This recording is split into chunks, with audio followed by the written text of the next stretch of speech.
Après avoir suivi puis demi-père, Abba, quelle réalité confitée, comment la commentaire, film préféré na film nyonso oyo esprit à produire, comment la commentaire, film na oyo isepela na. Bonjour, bonsoir et salut à tout le monde. Ça dépend à l'heure à laquelle vous nous captez sur Clé Média Télévision. Et merci beaucoup à tous les Abakouk au Bozaki Wana na Paris pour nous accueillir. Sila Bissalou au Capi, Sila Bissalou Unité des Mesures, Sila Bissalou leader ya monde cinéma ya Congo. Merci mingi na bino nyonso bose mobilisaki vraiment pour nous accueillir artiste na bino et ndenge toyebisaki biso awa ke lelo le 8 oyo ezali date Sila Bissalu ako atterrir na mboka wana ya France.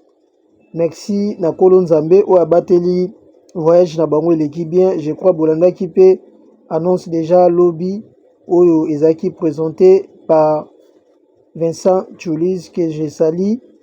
La présence de Mam Cécile ainsi que notre Paps, notre tonton Paps Duche Kapanga.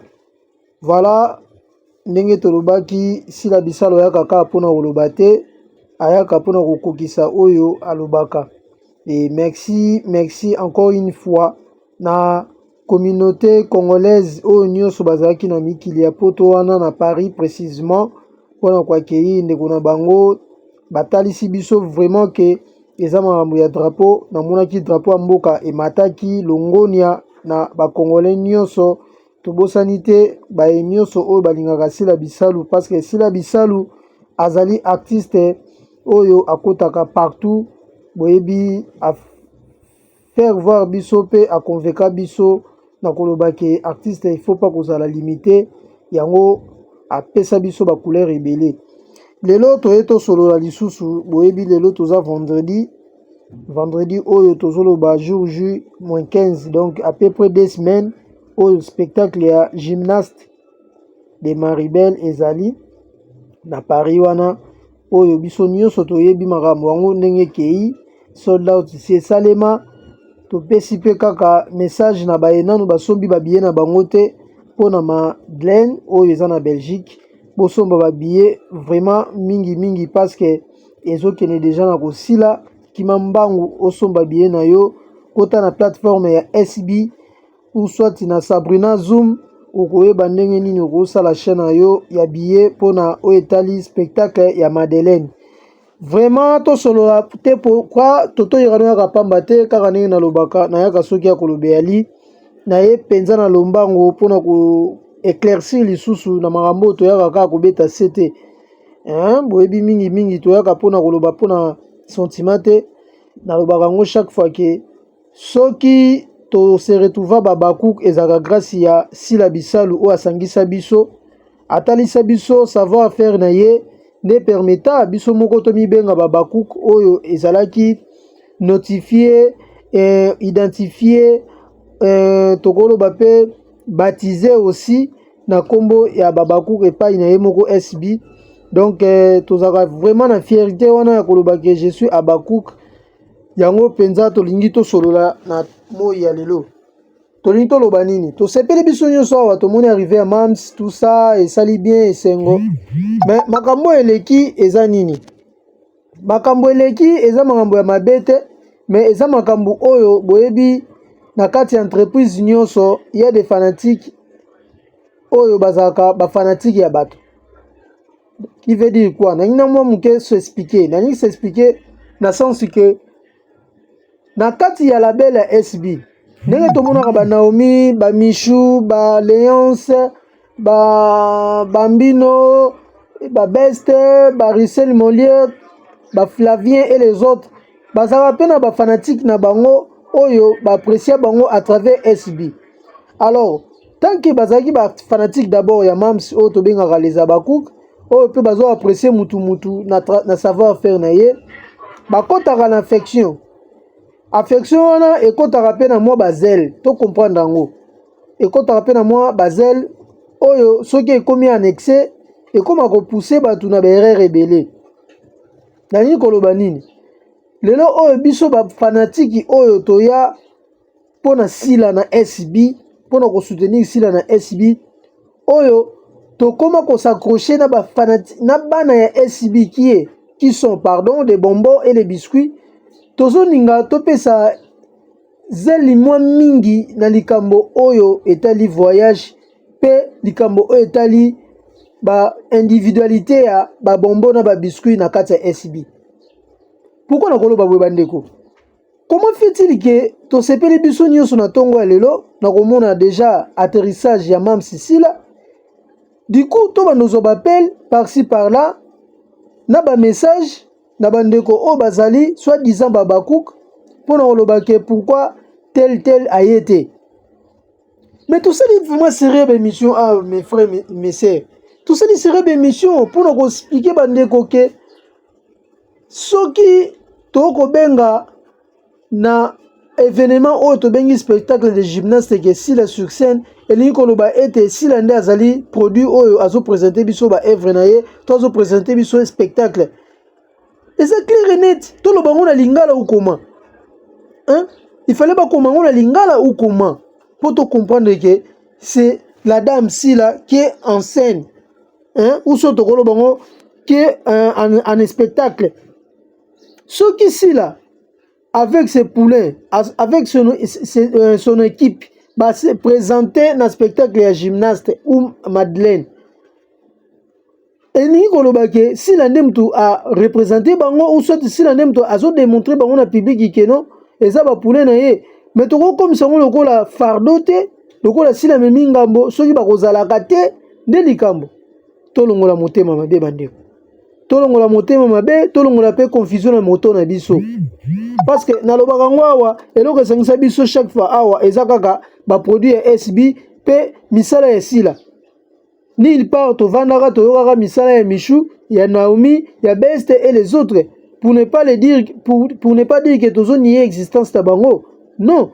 Mais ce qui est loyo, oyo, bato belé bazo na ba commenter ndenge na ndenge, bato belé bazo déformer information na kolobake, papi meli bana ba visa, si la sali bango abeti bango 12 tout konso, bolongola beloko na mutu na biso.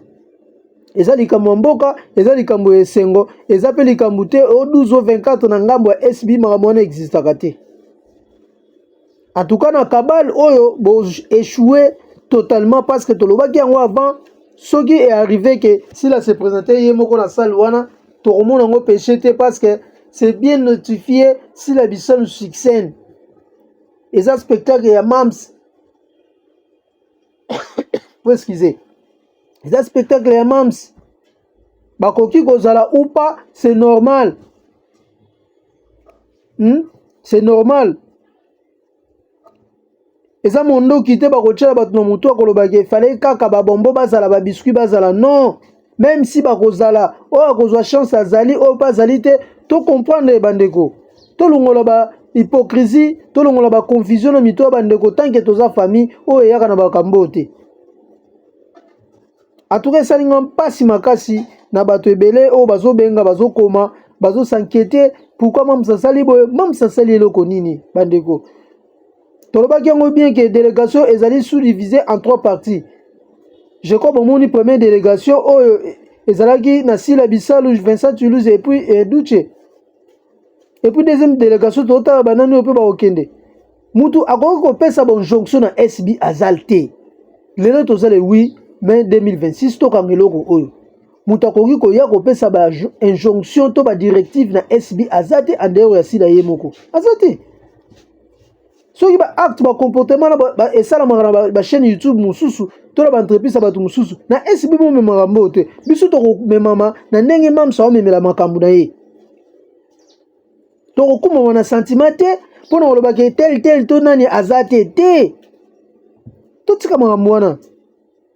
Pourquoi dans la musique, les musiciens comprennent que les gens qui ne sont pas voyager. Biso to un problème pourquoi? Tout le monde a un problème pourquoi? Est-ce que deuxième délégation on sait qui n'a nous coûte qui te? Toi bien nous date te, toi bien ngongate. Ceux qui au moins la première délégation autre moni Vincent Toulouse a présenté biso pour annoncer que non, si la Bissau a voyagé le 8, Toyokaki. Mais na o état deuxième délégation, non, Toyokite. Mais tout garder silence na biso. Toi, peser ba émotion na biso bandeko. Muta bengani mwana awa na kati ya SB azate, muta boyi bana bakende na SB to na voyage oyo azate. Mais to longola ba spéculation, to longola ba rumeur, to longola makanisi ya mabe. On a biebisa musala ya muninga.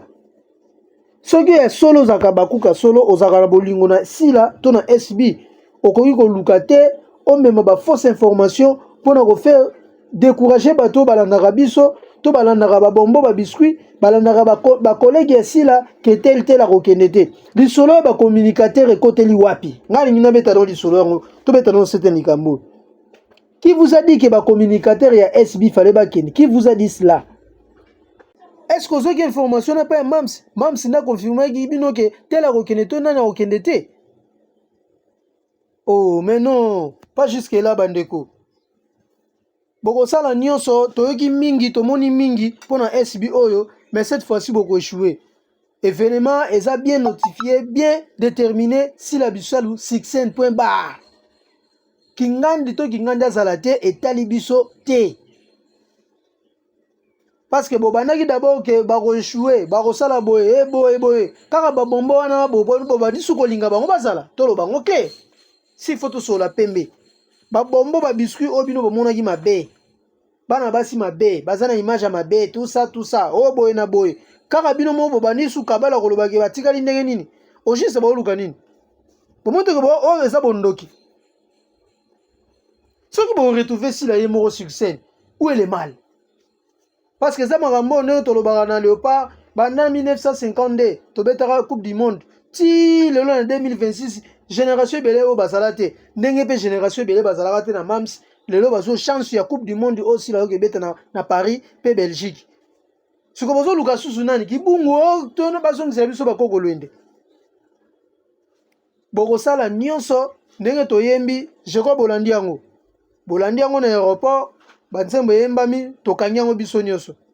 Tolobaki yango ça va péter le plan, ça va péter. Ça va péter le plan. Ça va péter. Nanu bolelite bokolela. Alors tout son na dossier o etali ba visa. Bolobi maison Schengen apimeli ba bombo ba biscuit ba visa. Est-ce que bokoza ba preuve bokomemela biso na etando? Bon, ça va preuve au même la sur la télévision que maison Schengen et puis Mélissi là-bas visa. Ceux qui ont moyen, bon accès sur la preuve, ton dis-moi. Parce que moi je ne crois pas maison de production mon local la Ranger ou ayebi que maison Schengen a repris mais la SB ba visa a la traîner na Kinshasa depuis mois de janvier je crois. Moi janvier ou février comme ça. Ranger Production azalaka na Kinshasa pour nos préparatifs, il y a spectacle. Banda déjà zala awa, ça fait au moins 4 mois à siéger awa. Pour nous relancer l'évolution, il y a préparatifs à spectacle. Et ça m'a mbongo, et ça m'a budget, et ça m'a lipa ma teko felete o esale maka. Na bandeko mususu. Et ça m'a oyo vie ya bato za na kati. Si la koki jamais causé na babanga mo ya minene o ezoela ye, abando sala ngona légèreté non. Ranger Production, où est maison mounene na Paris, aza na Belgique, aza partout. Andima, maison Schengen et puis la SB, ba visa, mais à collaborer pour un spectacle. Est-ce que c'est faisable? Est-ce que c'est faisable? Ceux qui recourent, ceux qui notent, ceux qui demandent des explications aux ala. Ranger Gosala ngote à travers pour nasila. To manager na biso ya na Gosala ngote. Pour na bango avant que non nous allons connaître des problèmes dans Marambo et Tali visa, bana baroyate ou baroyate. Et si tel est le cas, pourquoi SB, à travers Vincent Toulouse, nous a dit que, nous a confirmé, s'il faut le dire, nous a confirmé que non, une délégation est sous-divisée en 3 parties. Et ça, Marambo Toloba qui ont mercredi passé. N'a y a qu'une émission à Epsa Ibino qui est même sur Okitana à Paris, le 8, ou est vendredi, et puis, bah voyage Jésus Salema na 3 groupes dans le banc nebino ngote bandeko.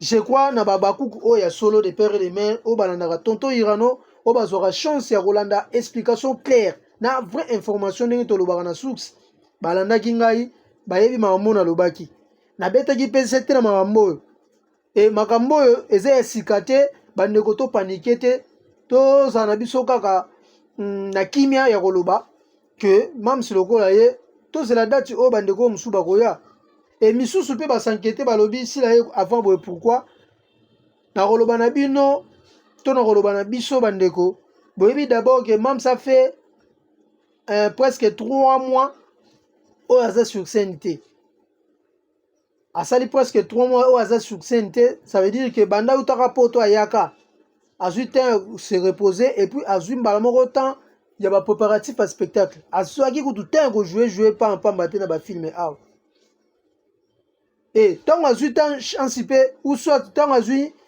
ndingisa ya kokende na mikili ya poto eza pamba te eza parce que aza na besoin bapréparatif eleka bien et puis il faut savoir aussi qu'il y a des formalités oyo esengaka na makambo ya baproduction na mikili ya poto makambo ya concert ya poto pardon spectacle ya poto eza lokola Congo te oye kaka jour J boye na ye te mundele asengaka makambo na ye ekende na ndenge ye alingi yo moko oya oreprésente vision na yo par rapport à spectacle okotalisa bango malgré ça les aboye décoré tout ça okotalisa bango façon na yo olingi s'il faut dire cahier des charges ou soit vision voilà tolobaka bongo comment le spectacle doit être déroulé malgré les éclairages malgré tout ça yo moko opesa mpe badirectif na yo ke nalingi ezala boye est ce que bokobimisanga awa te est ce que nakozongisa boye te tout ça ezofaire partie na kati ya spectacle siko bino bokokamwa aye avant boye ndenge nini na ndenge nini 2 semaines oyo ye azozwa eza mabe parce que kuna mpe kozala bapréparatif mpe kaka kuna mpe kozala na bacollaboration oyo ekopermettre ye a faire voir biso basurprise oyo bakozala na soirée to na spectacle.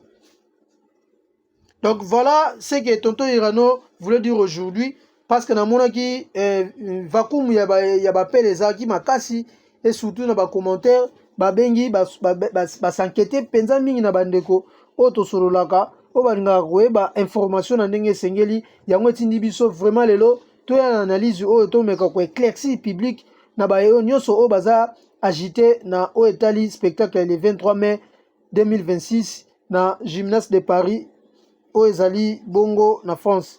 Donc merci encore une fois na bino nyonso bozwi temps ya kolanda ngai na bokebi esika oyo ndeko comprendre te zongisa peut-être vidéo sima o comprendre nini toyingi oloba tobaiti lisusu se te na koloba ke balobi te ke maison Schengen epimbeli babombo biscuit visa balobi pe te ke babombo biscuit bakozala pe te na spectacle tolobi bongo te mpona bodéforme message te na badongolo miso oyo bamesana mpona kodestabiliser biso. Merci à maman Zozo na Inde, la mère des opprimés. Merci aussi à maman Elimbizi, hymne national et nabosani pete maman Lucie namonaki ope na aéroport wana elongo na maman Mireille Abakouk, maman Françoise Abakouk, boza ebele, maman Kitoko Justine États-Unis elongo na maman Claudine Inès. Botika na malamu, restez toujours branchés sur Clé Média Télévision. Boko raté jamais au etali mamu ya SB, surtout spectacle. Tozana binoka aboy. Bye bye.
Flat Hotel, il sait que c'est la qualité.